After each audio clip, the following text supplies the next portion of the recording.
everybody, welcome back to Sounds Like a Drum, Cadence Independent Media Production, Snare Spotlight Day. Today, we're focusing on this amazing stave shell drum from Solid Drum, Switzerland.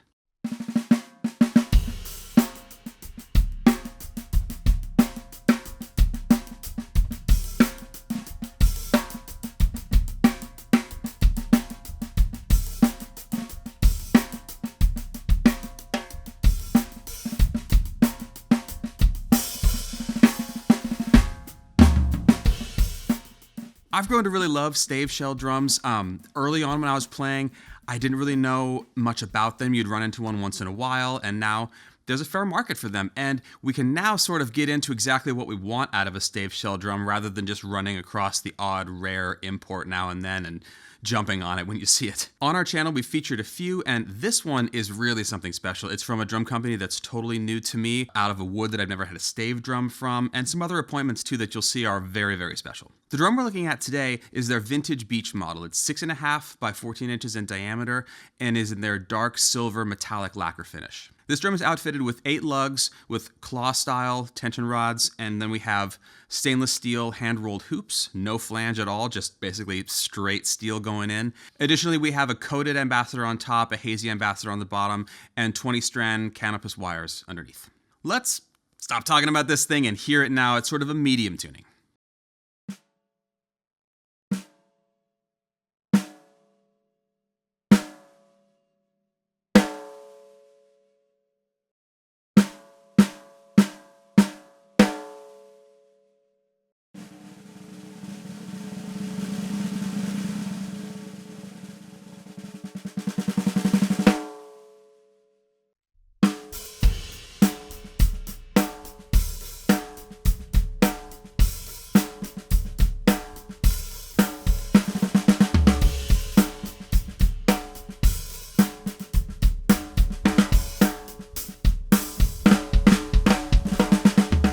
Now with a stave drum, we're talking about a certain degree of dryness, plenty of volume, very powerful instruments. They make a lot of sound, but they also have wood characteristics that you might not necessarily find in a similar metal drum. A lot of what's going on in the sound of this drum is due to the exact sort of structure and the way that they've built this shell. It's really something special. The edges are sort of a vintage edge. They're not 45 degrees, they're rolled over and then kind of sloped in. It looks to me closer to maybe like a 30-ish degree edge, which makes me think of things like Radio Kings and a bit of an older kind of vibe for the edges, not a sharp 45 degree situation.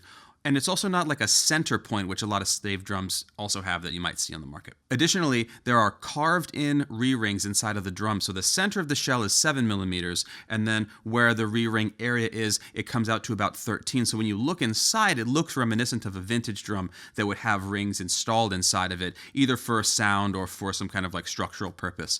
The thing is, that structure just physically inside influences the behavior of the drum. So now going for kind of a vintage sound here, they've worked that into the shape of the inside so we get some of that sort of sonic behavior from it.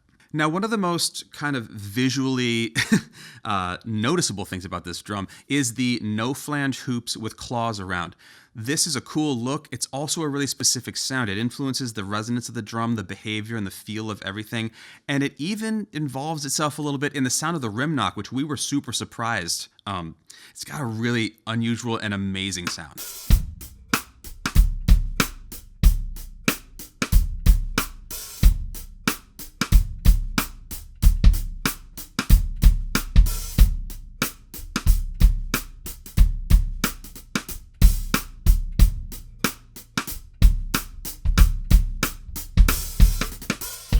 Additionally, and this is just a thing to know if you've never seen hoops like this before, because it is just a ring of metal and there's no sort of flanges or bends in it or whatever, you have to be very careful when you're centering it on the drum, when you're installing a new head, to make sure that it is exactly centered. And it's fairly easy to do. When you set the head on, just make sure as you're installing the claws that it's matching the flesh hoop around the head, which you can actually see along the edge below the hoop. That'll ensure that you get even tuning throughout the life of that head and you don't run into any kind of like off-center slippage or anything like that. Now, for me, the real test of a stave drum, because we're talking about this kind of construction and this kind of mass in the shell, is the tuning range. A lot of stave shell drums I've played have a relatively narrow tuning range that they really love, and then you can kind of make it work elsewhere. But because of the edges combined with the re-ring structure inside and the rest of the appointments on this drum, we discovered that it has a alarmingly wide tuning range. The first thing we wanted to do, because it can be challenging for beefy shells like this, is to go low, because we're taking a lot of tension off the head, which means it's a little bit harder to get the energy into the shell and make it really speak.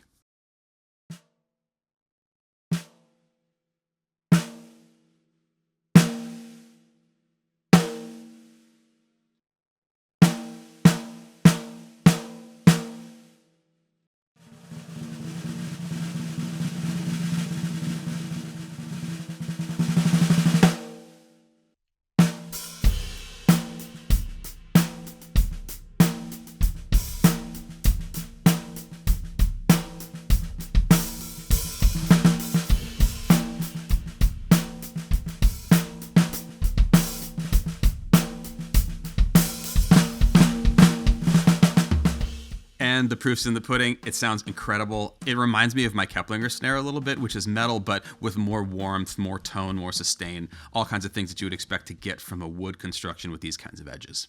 Another fun thing, or at least it was fun for me, was when I first saw a picture of this snare, I actually didn't realize that it was a wood snare, because the finish on here, this metallic silver finish, is so smooth and so clean. I actually thought it was a metal drum. I was expecting it to be aluminum when I saw the photo, and then when I read the information, I realized that it actually is it's just a really flawless finish.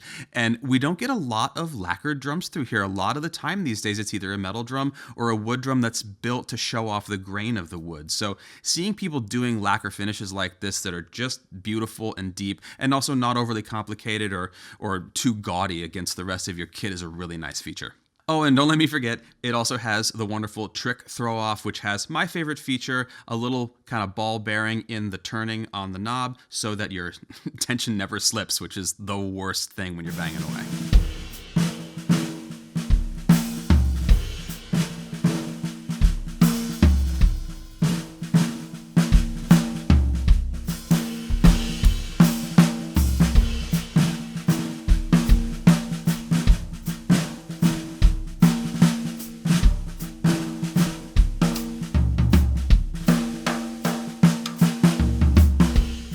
Now it's time to do what I suspected this drum would do best, and we were not disappointed. We are going way up into the stratosphere here, and let me also mention, because it bears mentioning, we didn't change the tension of the snare side on any of these tunings. We set it nice for the medium tuning, it worked for the low, and as you'll see, it works for the screaming high too.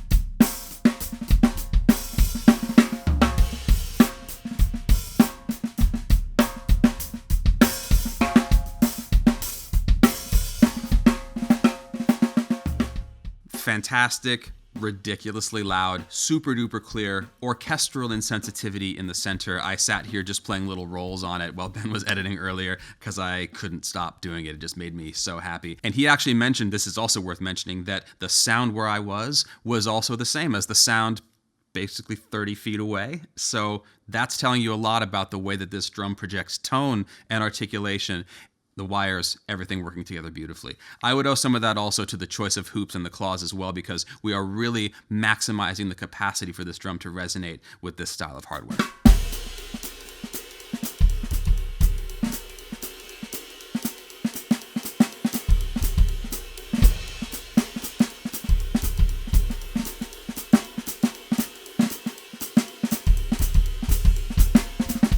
One super crucial thing in snare drum construction that we always mention in these videos, it's kind of under the hood and kind of out of sight, is the Snare Beds. They decide the range of wire tension, some degree of range of usable tunings in conjunction with the wire tension. Super important. These are meticulously cut. They fit this drum perfectly. They're on the wider side of medium, I would say, which is to say that they extend just a little ways past the lugs that are adjacent to the snare wires on either side. They allow for the strings and the wires and everything to lay flush on the head so you can get wonderful sensitivity from the center to the edge, whether you're tuned up super high or super duper low. Can't stress enough how important those are.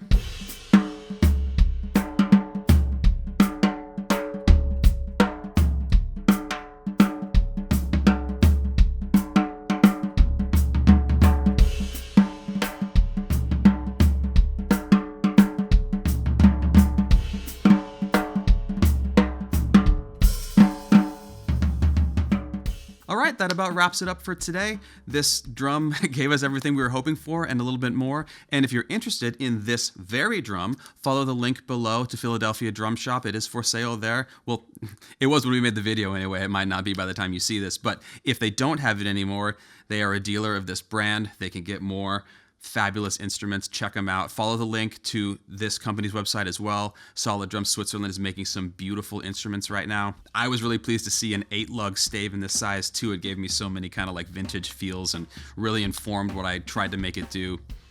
Wasn't disappointed.